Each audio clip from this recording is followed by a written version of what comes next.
April Fox is a dancer. She works for the British dance company in Leeds. Her boss there is Maria Grant. One Monday morning, April arrives early.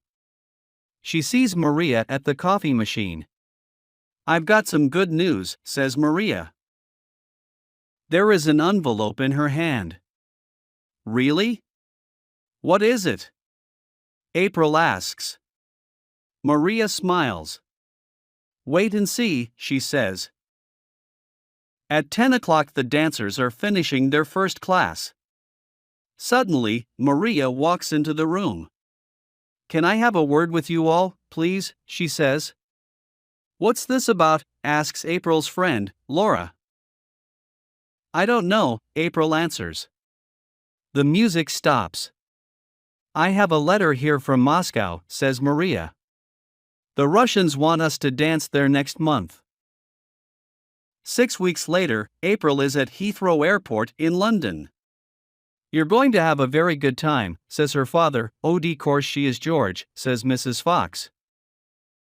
"Now, April, have you got everything? Ticket, passport, money?" April smiles. "Yes. Mum." She says goodbye to her parents. Then she sees Laura and Maria. "Come on," says Laura. "It's time to go." On the plane, April and Laura talk about Moscow. They are both very happy. "I want to see everything," says Laura. "The Kremlin, Red Square, the Bolshoi, me, too," says April, "and I want to meet lots of people." "Don't forget we're going there to work," says Maria with a smile. In Moscow, a bus takes the dancers to their hotel. April and Laura's hotel room is on the second floor. Laura walks in and puts her bags down. "Great. There's a TV," she says and turns it on. A man is reading the news. She pushes another button. Now there's a pop video. "Look, April," she says. "Russian rock and roll." But April is not listening. She is looking out of the window. Moscow, she thinks. "I'm in Moscow."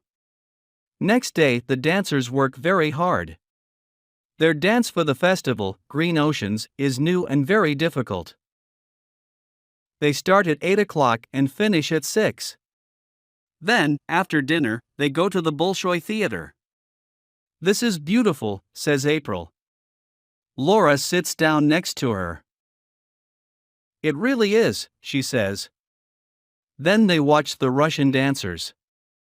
They are all tall, strong, and very, very good. The day after, April and Laura finish at 3 o'clock. They go to a cafe and drink Russian tea. Then Laura looks at her map of Moscow. "Where do you want to go?"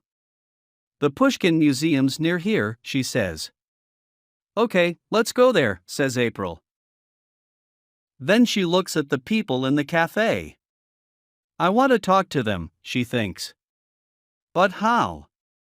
I can't speak Russian." In a street near the museum, there is a small market.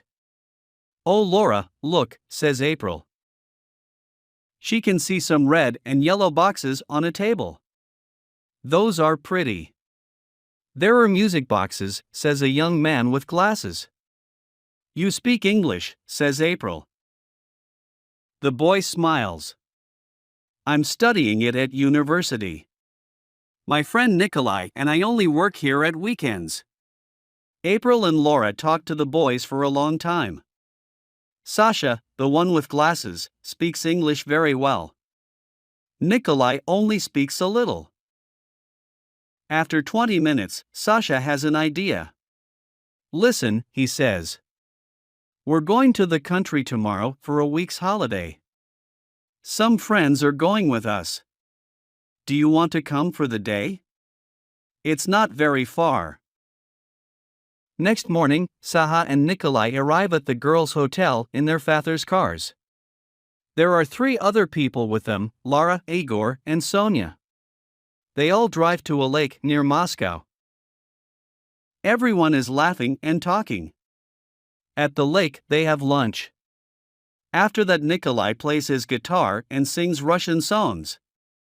April listens to him. There is a boat beside the lake. Late in the afternoon, April and Nikolai go out in it. Nikolai looks at April and smiles. April smiles, too. It's very beautiful here, she says. Nikolai looks into her eyes. Yes, he says. Beautiful. And you are beautiful, too. I think April. Laura shouts. Come on. It's time to go. Back in Moscow, there is a lot to do. All the dancers work very hard and have no free time. April is tired. Sad, too. She wants to see Nikolai again. But how, she thinks. Where? When? He's in the country and I'm here in Moscow. Then, the British dance company's big night arrives. Good luck, everyone, says Maria. The evening goes very fast. April only thinks about one thing, green oceans. But then, 2 hours later, the music stops, she stands under a white light. Laura and all the other dancers are beside her. Everyone in the theater is throwing flowers. I think they like us, says Laura. There is a sad smile on April's face. Yes, she says. I think they do. 24 hours later, all the British dancers are at Moscow airport. Now I'm never going to see Nikolai again, thinks April.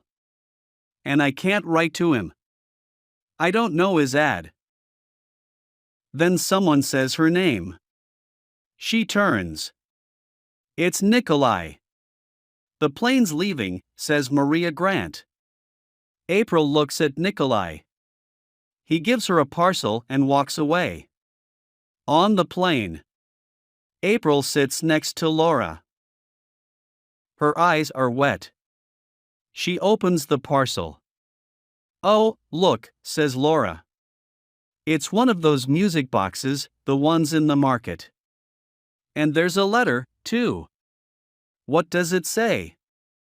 But April is too happy to speak. She looks at the letter. Can I come and see you in England?